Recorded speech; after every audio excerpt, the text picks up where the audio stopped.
Le petit monde de Billy.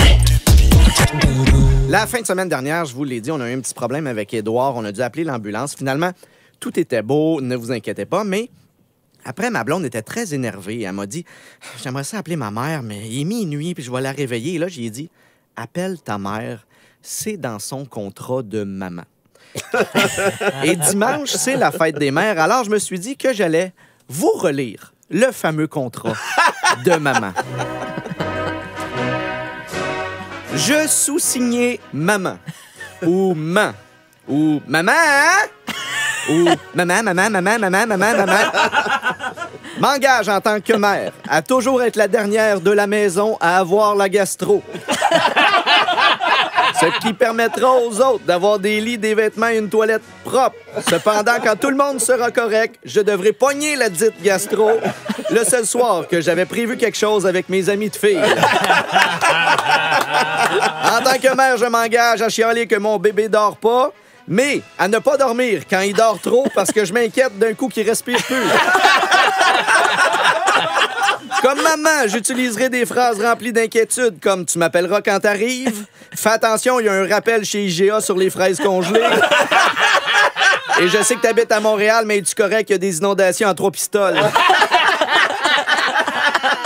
Je m'engage à toujours être au service de mes enfants, même quand celui-ci m'apprend la veille qu'il doit remettre un bricolage avec une thématique de marde pour le lendemain. Je vais avec aucun plaisir lui faire cuire un poulet à 9 h le soir pour avoir des os et lui gosser un maudit marteau préhistorique.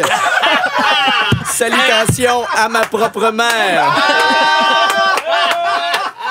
Je garderai toute trace des activités de mon enfant, des coupures de journaux, diplômes, vidéos pour signifier à mon enfant que je suis fier de lui. Même si je le fais surtout parce que je vois bien qu'il va pas percer là-dedans, fait qu'on va avoir au moins une preuve qu'il l'a déjà fait. Je trouverai le moyen avec 50 $ d'acheter à mon enfant 3 t-shirts, 4 bobettes, une paire de jeans, 2 paires de bas, tout en réussissant à garder de l'argent pour y acheter une bébelle afin qu'il ferme sa gueule. J'obligerai mon enfant à toujours bien se laver les mains avec du savon et lui faire peur avec les bactéries. Mais à n'importe quel moment, je me réserverai le droit de prendre ma propre bave sur mon pouce pour lui nettoyer le visage. Dès que j'entre dans une salle de bain pour une douche ou autre, tout comme avec Facebook, ma vie privée ne m'appartient plus. C'est pourquoi je dois absolument garder en tout temps la porte débarrée. Pour changer les paramètres, rendez-vous dans confidentialité, pète ma coche, me sentir coupable, laisser au final la porte ouverte d'un coup qu'il arrive quelque chose de grave. Je devrais ne jamais rire à table lorsque mon enfant utilise des mots de toilette comme cacapette puant. Tout ça pendant que mon conjoint termine d'essuyer ses larmes de rire qui lui coulent sur les joues. Dès que j'entre à l'urgence avec mon enfant, j'accepte que tout le monde me juge du regard comme si j'étais une mauvaise mère, surtout s'il y a une poque dans le front. Même si on sait tous très bien que ça faisait 3 fois que j'y disais de pas se tenir en équilibre sur son maudit gros camion jouet.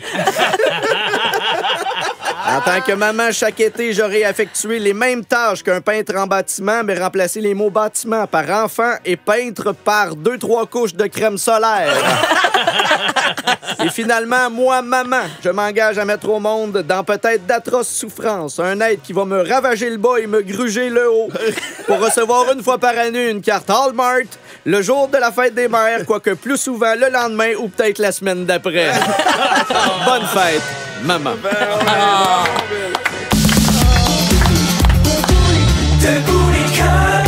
En semaine, dès 5h25. 96.9.